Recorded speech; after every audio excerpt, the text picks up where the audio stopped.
Hello दोस्तों, good afternoon. जैसा कि हम लोग क्या पढ़ रहे हैं, फार्माकोकाइनेटिक्स। हेलो दोस्तों, गुड मॉर्निंग। जैसा कि हम लोग क्या पढ़ रहे हैं, हम लोग पढ़ रहे हैं एडवांस फार्माकोकाइनेटिक्स एंड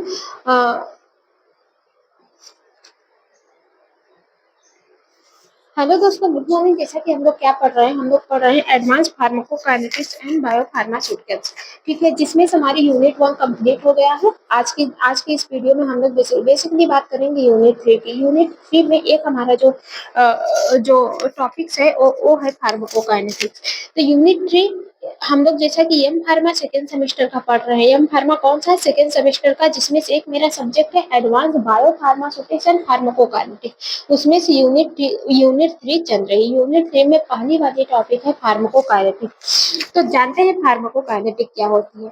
देखिए, pharmacokinetic it is the branch of pharmacological science that study the movement of drug within the body and explain how the drug handle a drug after administration।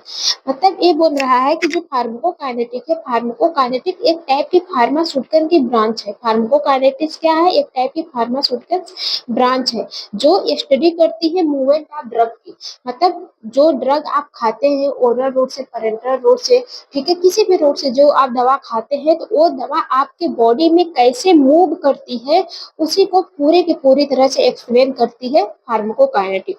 ठीक है।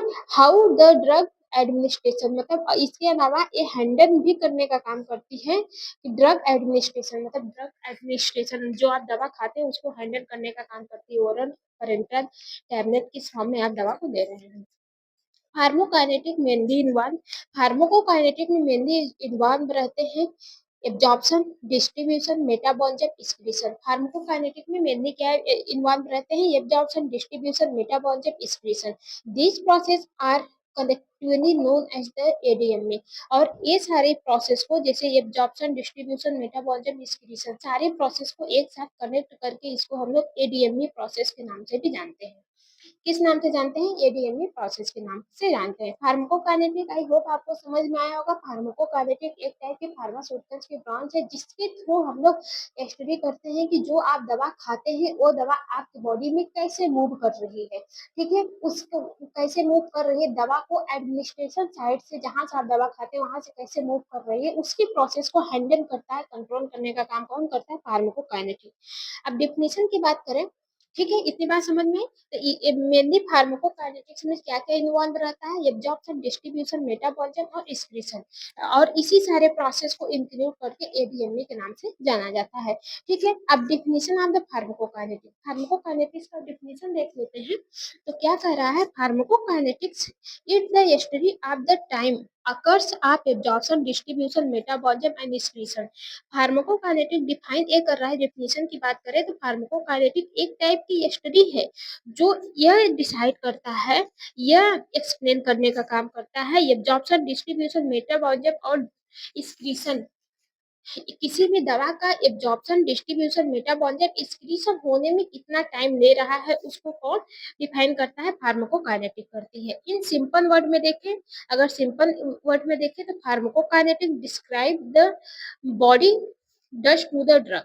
फार्माकोकाइनेटिक डिस्क्राइब करती है कि आपकी जो body है वो आपके वो ड्रग के साथ क्या कर रही है। जैसे कि आप सभी ने जाना, आपका जो फार्माकोलॉजी रहता है 2 वर्ड से मिलकर बना होता है। फार्माकोकाइनेटिक, काइनेटिक और फार्माकोडायनामिक। जो फार्माकोकाइनेटिक रहता है वो ये पता करता है कि जो आपकी बॉडी होती है वो दवा के साथ क्या क्या करती है। तो दवा के साथ बेसिकली आपकी बॉडी एब्जॉर्प्शन, डिस्ट्रीब्यूशन, मेटाबॉलिज्म और एक्सक्रीशन करती है।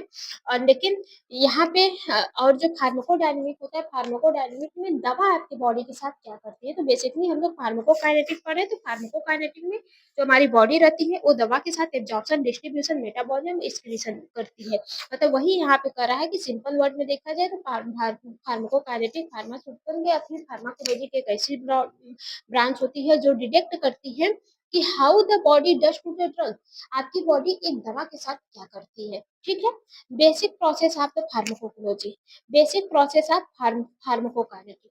बेसिक प्रोसेस ऑफ फार्माकोकाइनेटिक में देखें तो एब्जॉर्प्शन, ठीक है।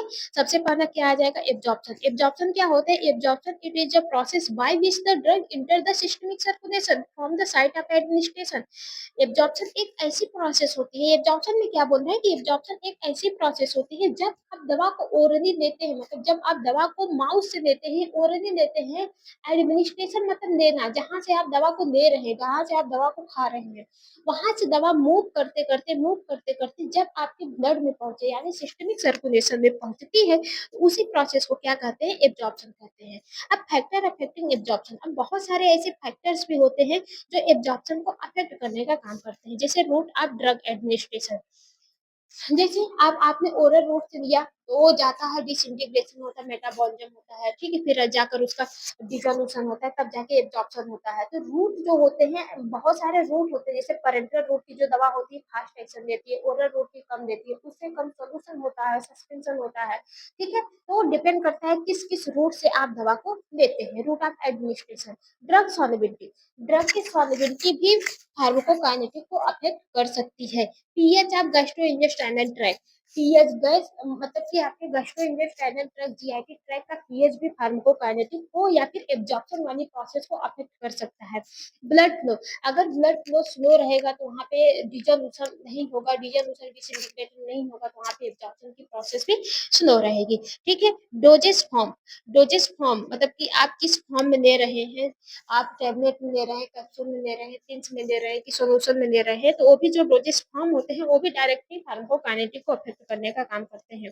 इसके अलावा सरफेस एरिया फॉर एब्जॉर्प्शन, और कुछ सरफेस एरिया भी होते हैं, जैसे लार्ज सरफेस एरिया में ज्यादा फार्माकोकाइनेटिक एब्जॉर्प्शन देखने को मिलता है, स्मॉल सरफेस एरिया में कम एब्जॉर्प्शन देखने को मिलता है। तो सरफेस एरिया भी डायरेक्टली अफेक्ट करती है फार्माकोकाइनेटिक को। इंपॉर्टेंस की बात करें तो डिटरमाइन ऑनसेट ऑफ एक्शन, एक दवा के वन सेट ऑफ एक्शन को डिटरमाइन करने के लिए एब्जॉर्प्शन का यूज करते हैं। अफेक्ट बायोलॉजिकल बायो अवेलेबिलिटी, इसके अलावा बायो अवेलेबिलिटी को भी डिटरमाइन करने के लिए हम लोग फार्माकोकाइनेटिक या फिर एब्जॉर्प्शन का यूज करते हैं। आई होप आपको समझ में आया होगा, बाकी जिन किसी को भी नहीं समझ में आया है वो कमेंट करके पूछ सकते हैं। तो आज के लिए इतना ही, फिर मिलते हैं नेक्स्ट वीडियो में। नेक्स्ट वीडियो में हम लोग पढ़ेंगे डिस्ट्रीब्यूशन और मेटाबॉलिज्म। क्या पढ़ेंगे, डिस्ट्रीब्यूशन, मेटाबॉलिज्म और एक्सक्रीशन को पढ़ेंगे। ठीक है, तो मिलते हैं फिर नेक्स्ट वीडियो में।